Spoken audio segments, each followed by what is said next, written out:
안녕하세요. 화상관제인 홍윤표 변호사입니다. 이번 시간엔 소멸시효에 대해서 한번 공부해 보도록 하겠습니다. 소멸시효란 일정한 사실 상태가 오랫동안 지속된 경우 그 상태가 진실한 권리관계에 합치하느냐 여부를 묻지 않고 그 사실 상태를 존중하여 권리 취득 또는 소멸을 일어나게 하는 법률이 규정해 한 법률 요건이다. 근데 결국 일정한 소멸시효니까 일정한 시간이 지나면 권리가 소멸된다는 얘기죠. 예를 들어서 불법 행위나 손해배상 청구권은 손해 및 가해자를 안 날로부터 3년입니다. 내가 누구한테 맞았다. 그러면 만약에 그 범인이 밝혀진 날로부터 3년이죠. 법률행위는 한 날로부터 10년이 경과하면 시효로 소멸합니다. 소멸시효는 결국은 권리에 잠자는 자에 대한 일종의 제재죠. 권리에 잠자는 자는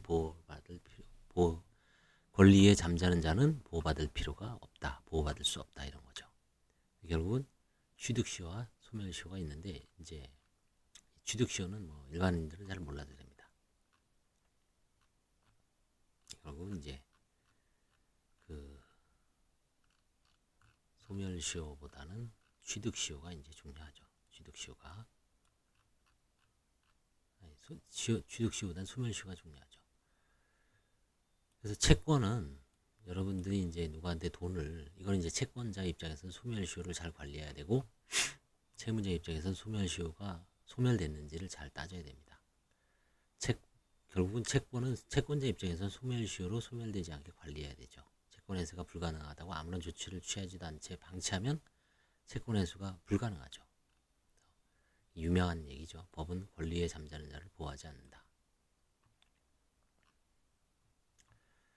그래서 이제 소멸시효를 중단시키기 위해서는 청구, 소송상 청구를 말합니다. 그 다음에 압류, 가압류, 가처분, 보존처분을 해놓고요. 본집행을 하든지, 그 다음에 채무의 승인 등을 이제 조치를 하면은 소멸시효는, 자, 그 다음에 이제 소멸시효가 구별되는 게 제척기간인데, 제척기간은 이제 일정한 권리가 지나면, 시간이 지나면 권리가 소멸되는 겁니다.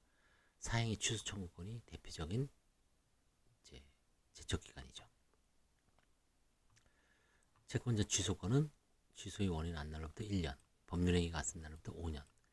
이게 이제 파산법에서는 파산관제인의 부인권 행사가 파산 신청일로부터 2년, 법률행위가 있은 날로부터 10년입니다.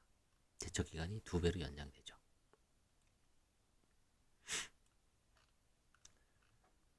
그래서 이제 소멸시에 걸리는 권리와 소멸시에 걸리지 않는 권리가 있습니다. 소유권은 영원불멸이죠. 신분권, 그 다음에 인격권, 이건 소멸시효에 걸리지 않습니다.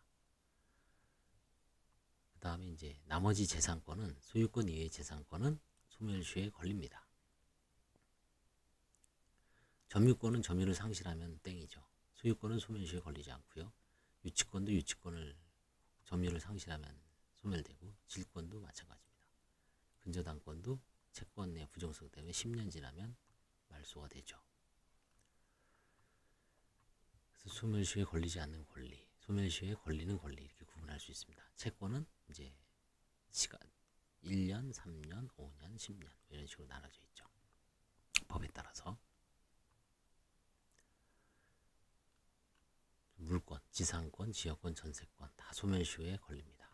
이자 채권에 대한 소멸시효도 걸리는 게 있고 안 걸리는 게 있고.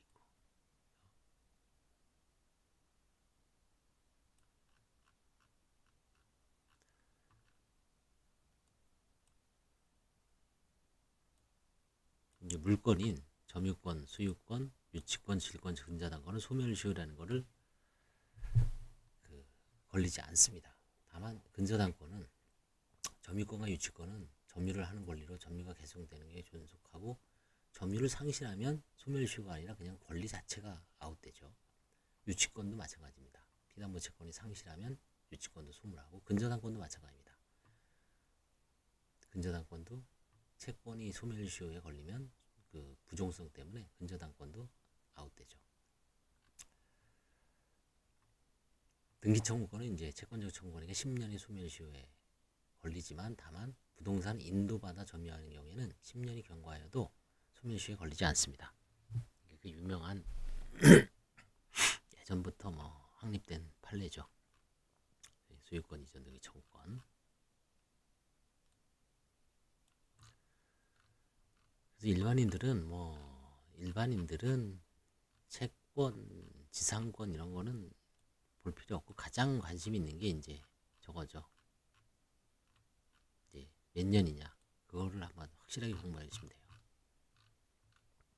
그게 이제 다음 소멸시효의 이제 그쵸, 기간 계산이 가장 중요하죠. 기산일은 이제 행사할 수 있는 때부터죠. 확정기한 채권은 날이 확정이 된 날로부터 소멸시효가 시작되죠. 그 다음에 이제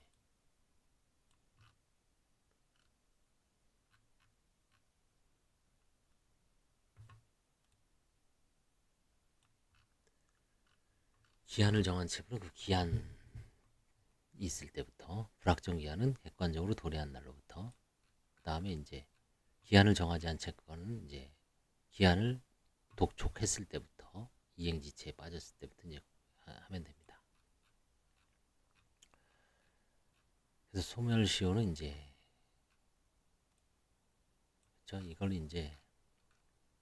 이거를 이제 알아봐야, 이거를 일반인들은 공부해야 되죠.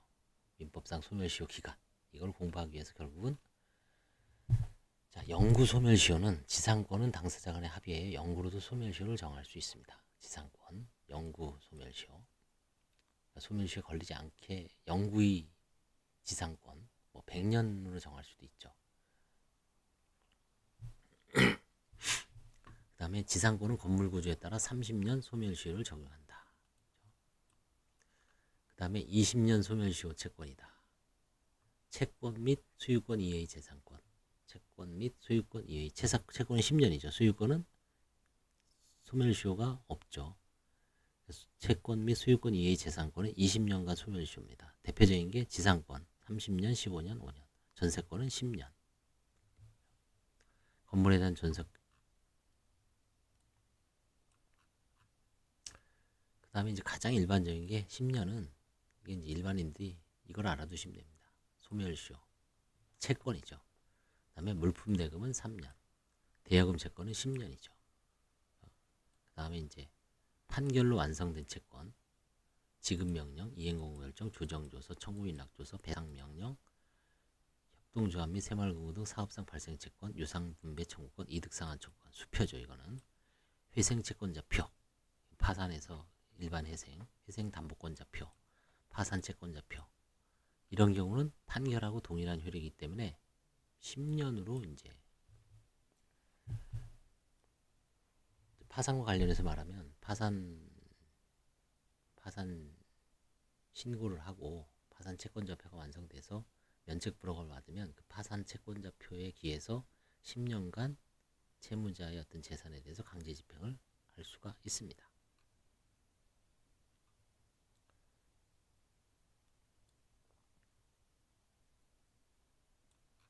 자, 그다음 이제 5년짜리가 뭡니까? 5년. 5년은 상사채권이죠. 은행, 저축은행 등 5년입니다. 상사채권.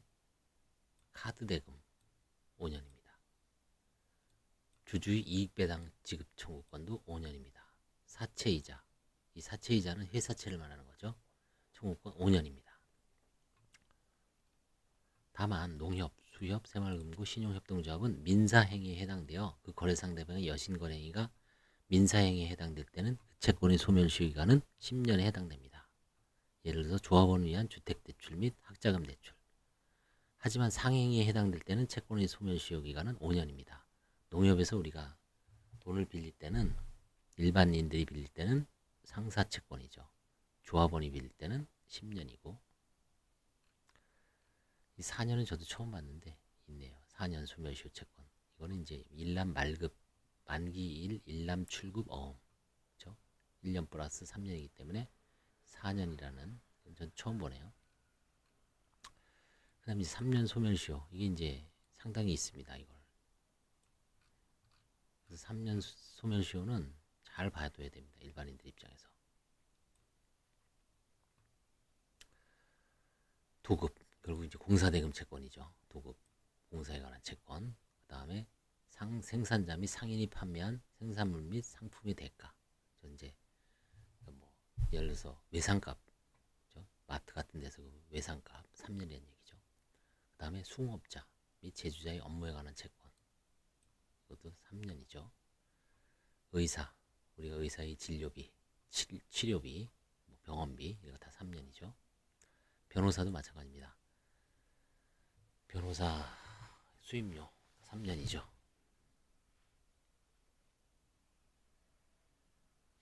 그렇죠? 변호사의 직무에 관한 거, 그렇죠? 돈 받을 거죠. 수임료, 그렇죠? 3년이죠. 근로자의 임금채권과 학종재해보상 청구권, 이것도 3년입니다. 근로자의 임금채권, 어음공정증서 3년이죠. 3년만 유예합니다. 약소거음 마찬가지로 3년. 그 다음에 외상매출채권, 즉 물품대금채권 3년이죠. 보험금액의 청구권과 보험료 또는 적립금의 반환 청구권, 우리가 이제 사고가 나서 보험금 받았다, 그럼 3년이죠. 1년짜리도 있습니다. 여관, 여관의 어떤 숙박료, 호텔의 숙박료, 음식점의 음식점료, 이런 거 다 1년입니다. 연예인 임금, 그렇죠? 그에 공급한 물건, 연예인 출연료 1년이죠. 그 다음에 학생, 교사의 채권 1년이죠. 학교의 어떤 수업료 같은 거. 보험료의 청구권, 우리 보험료 매달 내죠. 1년입니다.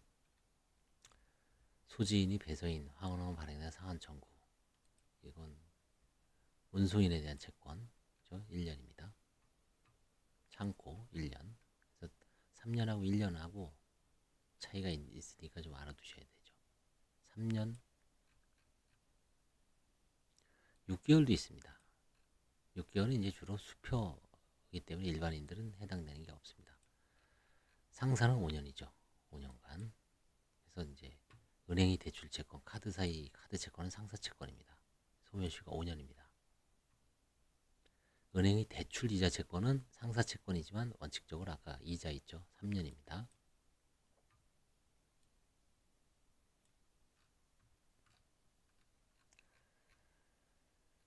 판결은 10년이죠. 확정일로부터. 정리해 보면, 그다음에 이제 소멸시효 중단과 정지가 있는데, 중단은 이제 채권자 입장에서 유리한 거죠. 청구, 소송하란 얘기죠. 빨리 압류, 분집행입니다. 그래서 은행에서 압류 한번 딱 걸면은 다시 10년이 지나죠. 판결을 위해서 예금 뭐 몇십만 원 있어도 마찬가지입니다. 가압류 가처분도 마찬가지고요. 그다음에 파산 절차 참가도 시효 중단 사유가 됩니다. 그래서 소멸시효에 대해서 정리해 보면 1년짜리가 있고 3년짜리가 있고 5년짜리가 있고 10년. 그 다음에 이제 판결로 확정된 건 10년입니다. 지급 명령도 마찬가지고. 그 다음에 이 소멸시효를 중단할 수 있는 거는 청구, 소송, 청구, 압류, 가압류, 가처분, 채무자가 승인. 그 정도만 알아두시면 뭐 웬만한 건 다 해결되죠. 결국 이제 부지런히 소송을 해서 이제 확정시켜 놔야 되죠. 가압류도 마찬가지로 예전에는 10년이었습니다. 이게. 근데 지금은 3년 경과하면 취소할 수 있죠. 이 법이 바뀌었죠. 2번 연속으로.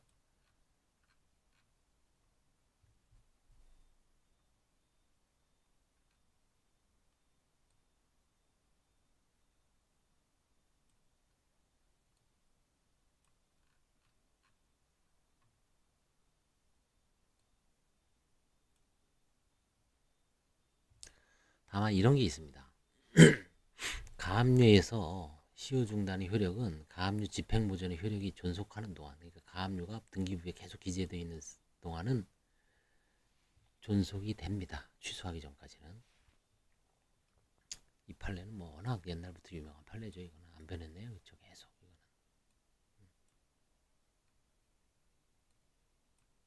소멸시효에 대해서 우리가 이제 뭐 파산 전에 혹시 소멸시효로 이제 권리를 소멸시킬 수 있는 게 있기 때문에 소멸시효도 잘 알아두시는 게 좋습니다. 감사합니다.